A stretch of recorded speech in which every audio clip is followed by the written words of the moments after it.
ជាយូរឆ្នាំហើយតែនៅឡើយដូចជាមិនស្គាល់ចិត្តអ្នកណាខំអ្នកណាលះការពិតដឹងក្នុងចិត្តមិនចាំបាច់បោះស្រាយមកពីណាម្លេចកូនមិនប្រាំម្លេចកូនស្ងាត់ម្លេចកូនសួរមិនឆ្លើយអូនធ្វើนิ่งដូចមានចិត្តក្បត់ហើយត្រូវបងស្រាយបងចាំស្ដាប់ហេតុផលមិនយល់និមលបងឈល់ឬក៏ដល់វេទអ្នកថ្មីហើយដល់ពេលដែលយើងត្រូវបែកងាយក្រោកហើយថ្លៃរាប់មួយពីរបីលែងដៃបងហើយនឹងស្រីដើរផ្លូវរៀងខ្លួនហើយសូមកុំមកញៀនក្រោយដើរមិនចង់ឲ្យស្ងួន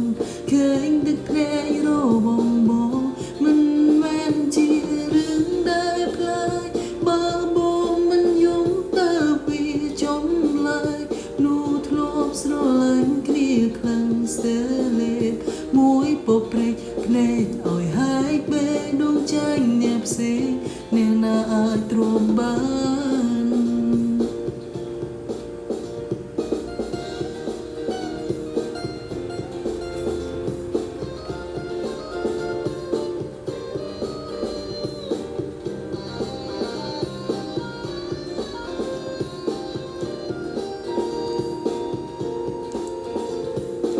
ស្រឡាញ់គ្នាជាច្រើនឆ្នាំមកហើ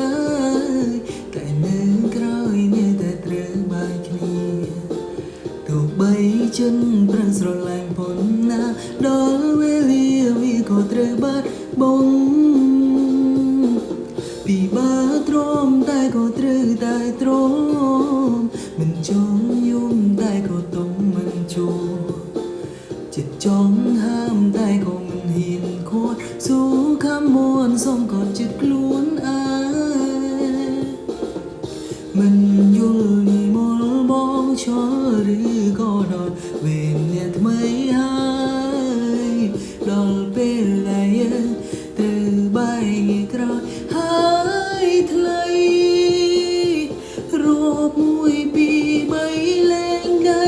បងហើយនឹងស្រីដើរផ្លូវរៀងខ្លួនហើយសូមកុំឲ្យមានក្រោយណាវ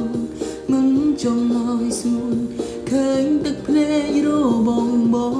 មិនមែនជារឿងដែលផ្លាយបើបងមិនយំទៅវាចង់ឡើយនោះធ្លាប់ស្រឡាញ់គ្នាខ្លាំងស្ទើរលេប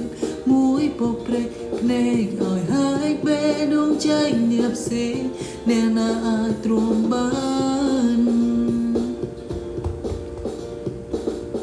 នោះធ្លាប់ស្រឡាញ់គ្នាស្ទើរលេបតែមួយផ្លែកបើជាផ្លេចគ្នាបានពីបាចិត្តឬតែពីបាស្មានគឺចិត្តអូ